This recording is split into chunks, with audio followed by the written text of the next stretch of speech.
नमस्कार friends, Marathi serial act मध्ये मी तुम्हा सर्वांचं स्वागत करते। लग्नाची बेडी पार्ट 2 मध्ये आपण पाहणार आहोत। राघव हा चिडलेला असतो कारण मधुसारखी तिच्या आणि त्याच्या नात्याला चान्स देण्याची इच्छा बोलत असते। त्यावर आता राघव म्हणत असतो, बाद झालं मधु, तू आपल्या पास्टसाठी प्रेझेंट फ्युचर खराब करतेस। मला तो करायचा नाहीये। तू फक्त आता माझ्यासाठी भावाची बायको राहिलेली आहेस आणि आपल्यामधलं सर्व नातं संपलेलं आहे। याच्यावरती मधु म्हणत असते, तुला खरंच आपल्याबद्दल काहीच वाटत नाहीये का? त्यावर आता राघव म्हणत असतो, मधु आपण कुठे आहे माहित आहे ना तुला, मग का सगळ्यांसमोर तू तमाशा करतेस? मधु आता राघवची समजूत काढते आणि त्याला म्हणत असते, बस ना, मला तुझ्याशी खूप महत्वाचं बोलायचं आहे। असं म्हणून मधु आता पुन्हा एकदा राघवला खाली बसवते। तर इकडे आता सिंधू ही त्या दोन मैत्रिणींबरोबर त्याच कॅफेमध्ये आलेली असते। त्यावेळेला त्या दोन्ही मैत्रिणी सिंधूला चिडवत असतात आणि म्हणत असतात, तुला सारखी सारखी राघव सरांची का ग काळजी वाटते? त्यावर सिंधू म्हणत असते, अगं ना, त्यांना ताप आलेला आहे म्हणून मला त्यांचा विचार येतोय, त्यांची तब्येत कशी असेल अशी काळजी वाटते। त्यातील एक मैत्रीण म्हणत असते की त्या दिवशी आम्हाला सगळं कळालेलं आहे, अंकुर तुझ्या घरी आला होता, त्यावेळेला राघव सर खूप चिडले होते का?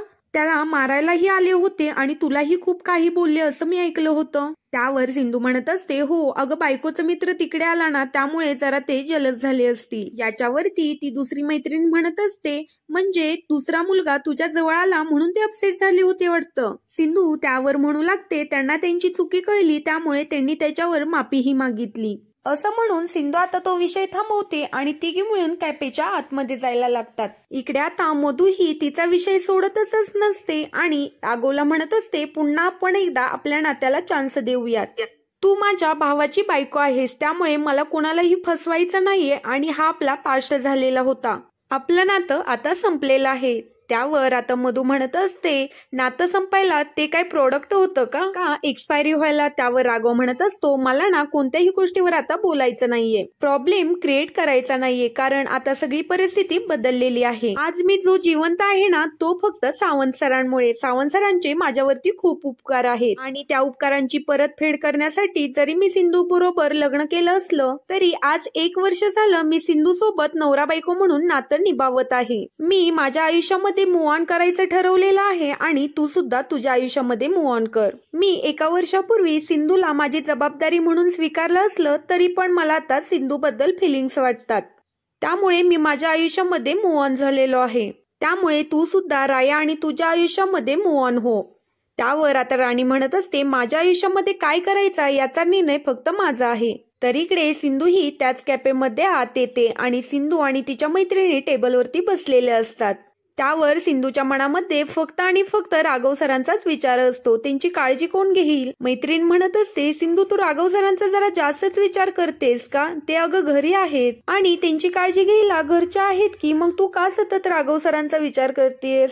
सिंधू यावर विचार करू लागते, खरंच मी राघव सरांचा एवढा का विचार करतेय? त्यांची काळजी घ्यायला आई आहेतच की घरी, आणि मधुताई घरी असताना मी त्यांची काळजी का करू किंवा त्यांच्या तब्येतीचा विचार का करू? मी जरा त्यांचा जास्तच विचार करते। असं म्हणून आता सिंधू राघवचा विचार डोक्यातून काढून टाकते, पण तिच्या डोक्यातून राघवचा विचार जातच नसतो।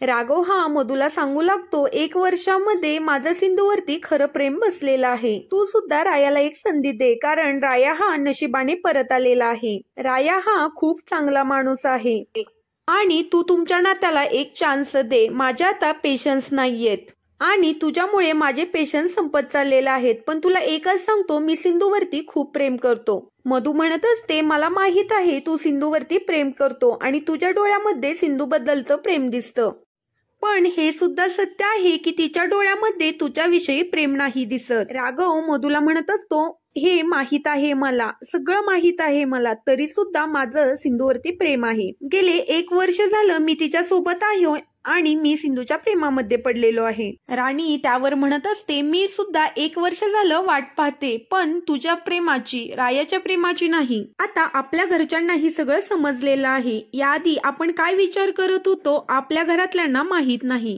पण रायाने घरी येऊन सगळ्यांना सत्य काही सांगितलेलं आहे। त्यांना धक्का बसण्याची काहीच गरज नाही, कारण आपल्या नात्याबद्दल त्यांना आता सगळं सत्य समजलेलं आहे। आपण काय निर्णय घ्यायचा हे आपण आता ठरवूया आणि आपल्या नात्याला एक लास्ट संधी देऊया, असं मधु ही राघवला म्हणत असते। त्यावर आता राघव म्हणत असतो, मधू संधी द्यायला वेळ निघून गेलेली आहे आणि लग्न झालेली दोन माणसं आता एकमेकांना संधी नाही देऊ शकत, ते चुकीचं आहे. पण इकडे मधू ही ऐकायला तयार नसते आणि मधू म्हणत असते, आणि रायाचं तर माझ्यावरती प्रेम असतं तर ते मला अर्धवट मध्ये सोडून नसते गेले. लग्नाच्या दुसऱ्या दिवशी राया माझ्यापासून लांब गेले. त्यावर आता राघव म्हणत असतो, स्टॉप इट मधू, आणि तू तेच का बोलते?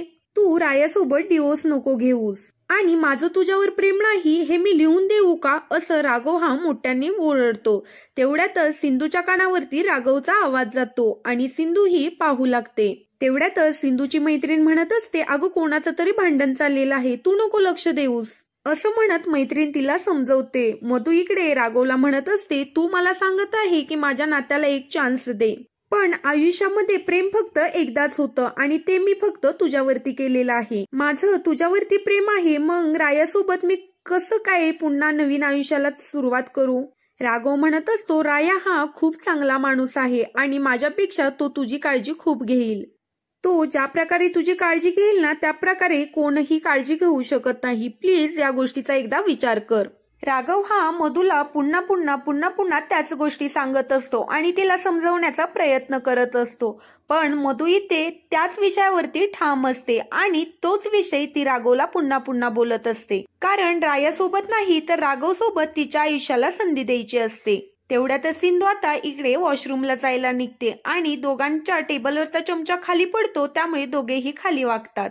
त्यामुळे इथे सिंधूला दोघे जण दिसत नाहीत. सिंधू ही वॉशरूम वरून माघारी येत असताना राघव आणि मधूचं जोराचं बोलणं सिंधूच्या कानावरती पडतं, कारण राघव जायला निघालेला असतो त्यामुळे मधूने खूप मोठा तमाशाच केलेला असतो. मधू म्हणत असते, खोटं का होईना पण तू म्हण ना राघव एकदा की माझं तुझ्यावरती प्रेम आहे म्हणून.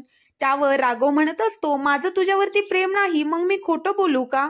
त्यावर मधू म्हणत असते, हो तू सांग मला खोटं सांगितलं तरी पण चालेल, हे फक्त तू एकदा बोल, त्याच्यासाठी माझे कान आसुसलेले आहेत, बोल ना राघव. असं म्हणून आता मधू ही राघवला वेडीपिशी झालेली असते आणि हे सगळं बोलणं सिंधू ही ऐकत असते आणि ती राघवचा हात हातामध्ये घेते आणि राघवला म्हणत असते, आपण आता एकत्र राहूयात. आणि हे सगळं सिंधू ऐकते आणि तेवढ्यातच मधू ही राघवला मिठी मारते. सिंधू हे सगळं बघत असते आणि तिला खूप वाईट वाटत असतं. त्यावर सिंधू विचार करत असते, हे काय चाललं आहे सगळं? पुढील भागामध्ये आपण पाहणार आहोत मधू ही सिंधूच्या जवळ आलेली असते. मधू सिंधूला म्हणत असते, तू गैरसमज करून घेऊ नकोस आणि तू जे पाहिलं आहेस ना ते काहीच नव्हतं. सिंधू त्यावर म्हणत असते, मला तुमच्याशी काहीच बोलायचं नाही आणि तुमचं एक्सप्लेनेशन पण ऐकून घ्यायचं नाही. राघव तेवढ्यात म्हणत असतो, तुला जो गैरसमज करून घ्यायचा आहे ना तो गैरसमज करून घे, पण तो तुझ्या पुरताच ठेव, घरी जाऊन रायाला यातलं काहीही कळता कामा नये. असं म्हणून आता राघव हा सिंधूला समजवत असतो. असेच मालिकेचे अपडेट जाणून घ्यायचे असेल तर चॅनेलला सबस्क्राईब करा.